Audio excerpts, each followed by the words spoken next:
Everyone is looking for answers after a deadly mid-air collision happened in Washington, D.C. Wednesday night. An American Airlines jet carrying 60 passengers and 4 crew members collided with a Black Hawk Army helicopter carrying 3 American soldiers near the Ronald Reagan Washington National Airport in Washington, D.C. There were, unfortunately, no survivors. I cannot think of a more fitting location for this tragedy to have occurred, simply because of what Ronald Reagan did to the government and the FAA, and because of the fact, of course, that lawmakers have been warning for the past year, hey, this airport is massively overwhelmed. You might want to stop, adding more flights into it. Unfortunately, that did not happen. Now, the direct flight from Wichita's Dwight D. Eisenhower National Airport to the Reagan National has only been offered for a short amount of time, the last year. So it was only a matter of time that there was a tragedy that involved these flights, okay? And no doubt this is a tragedy. Again, this flight, the commercial flight, so far no survivors, as I mentioned. From a group that included youth figure skaters, coaches, and family members. Again, rescuers spent the night searching the dark, freezing waters of the Potomac River when the plane fell after the collision. And as of this morning, there's probably more now, but 28 bodies had been recovered from the crash site. Okay, likely more now, as I mentioned. There's a few hours last that I checked. And so, I mean, it's again, a horrible tragedy, right? My condolences to the family and the friends of those involved. But what happened? And that is the question, right? What, if anything, could have prevented this from happening and might prevent a future tragedy? We're not going to know until there's an investigation, okay?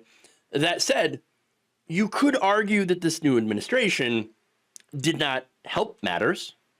And that is not to say that Donald Trump is at fault, at least not entirely, okay? Now, of course, there were some recent actions that he took that took an already problematic issue, okay, and made it worse. And so I'm not going to do the thing where it's like, oh, it's Donald Trump's fault, right? And the Donald Trump thing of saying, oh, it's DEI, that's the fault. No, I'm not going to do that either. This is not the fault of woke. It's not the fault of black people, okay? Because that's what he means by DEI.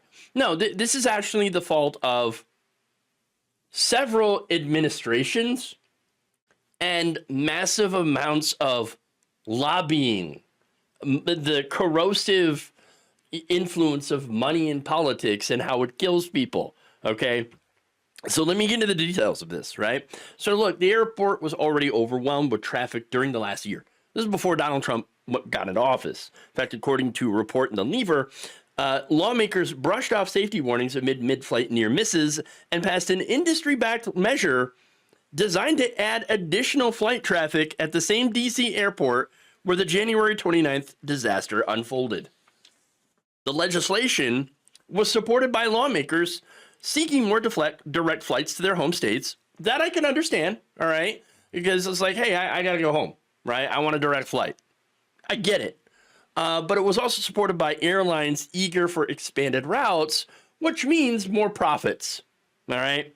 Now, this was also opposed by other lawmakers who asserted the airport was already overstressed by the flight volume in the capital region's busy airspace. Now, they happen to be correct, all right? People like Representative Don Beyer, Democrat of Virginia, said the bill just proposed, this was the previous legislation, 2023 and 2024, by the way, would go far beyond past attempts to expand slots at Reagan Airport, dangerously overloading the airport's operational capacity to benefit one airline, which happened to be Delta, okay? Now, this is what Beyer told Washington Post at the time. Now, the measure's sponsor, however, Representative Burgess Owens of Utah, was like, that criticism? Oh, come on, man. That's fake news. Everything is going to be fine.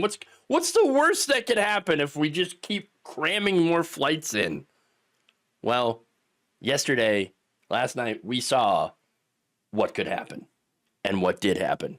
Now, in 2023, that bill was voted down. Less than a year later, a similar provision was added to a 2024 Federal Aviation Administration reauthorization bill. Now, this time, people who opposed it were people like Senator Tim Kaine and Ben Cardin.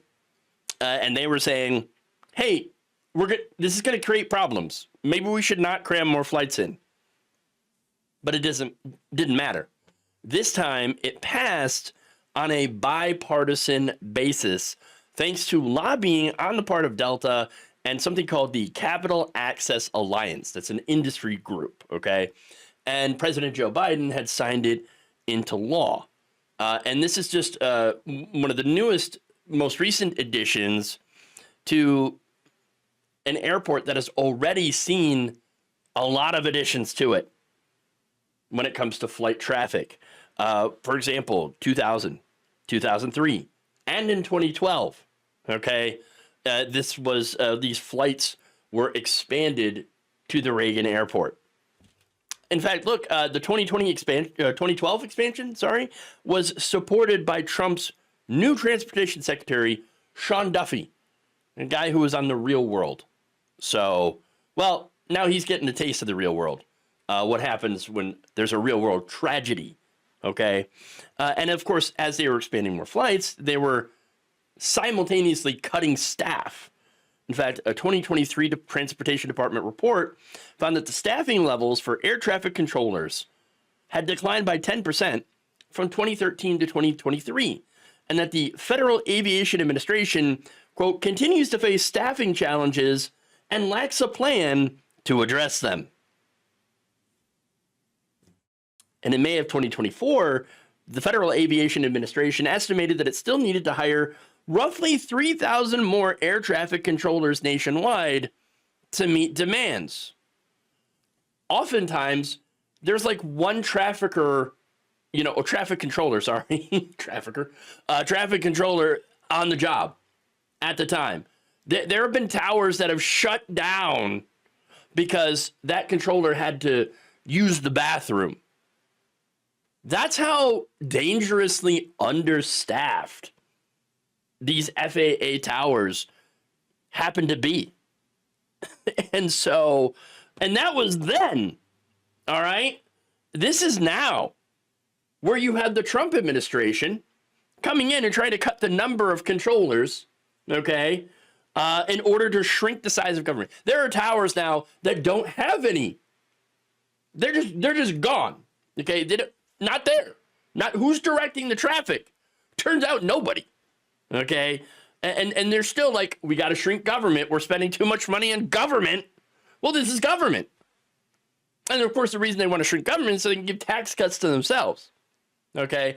In fact, it's gotten so bad that the remaining controllers, okay, have received emails for that alleged buyout that Musk and Trump had offered, okay, which not even a real buyout, okay.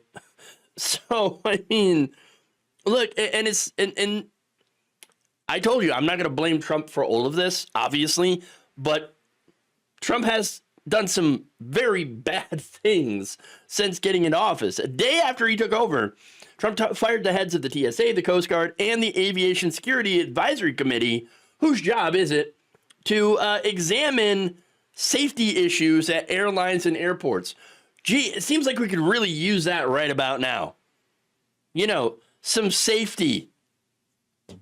Not only that, but the FAA currently has no leadership thanks to Elon Musk, the president, co-president, whatever you want to call him.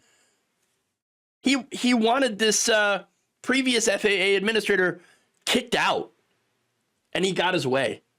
Administrator Michael Whitaker was forced out under pressure from Elon Musk, who had demanded his resignation back in September for proposing fines of more than $600,000 for SpaceX over what? Safety concerns, according to a report in the Daily Beast. So, I mean, look, there's blame to go around, all right? Certainly for Trump, certainly the predecessors to Trump and Republicans, but also Democrats. This is a bipartisan problem.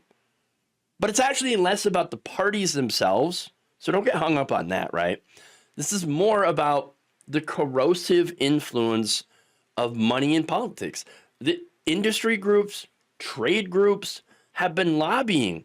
Add more flights, reduce regulations, all right? Fire air traffic controllers. We don't need them. We'll be fine.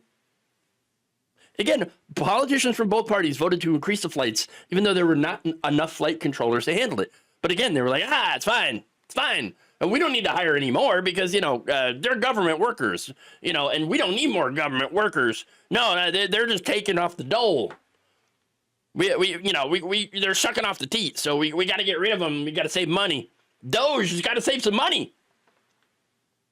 I mean, look, the Republican Party lobbyists, and again, they lobby both sides, but, they're especially effective at lobbying Republicans. They're like, don't hire more workers. Don't hire more workers. And the Democrats will go along with it.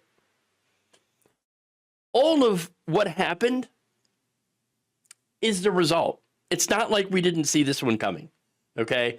There have been other near misses at this particular airport in recent years.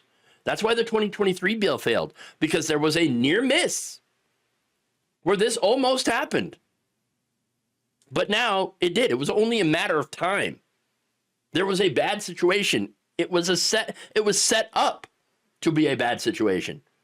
And it was made worse by the lack of oversight, the lack of leadership, and plainly the lack of labor, which was all made possible by industry lobbying, shrinking of government, and deregulation.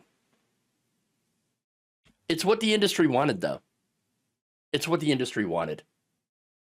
Which is why this is just another example of how money in politics, how lobbying kills people.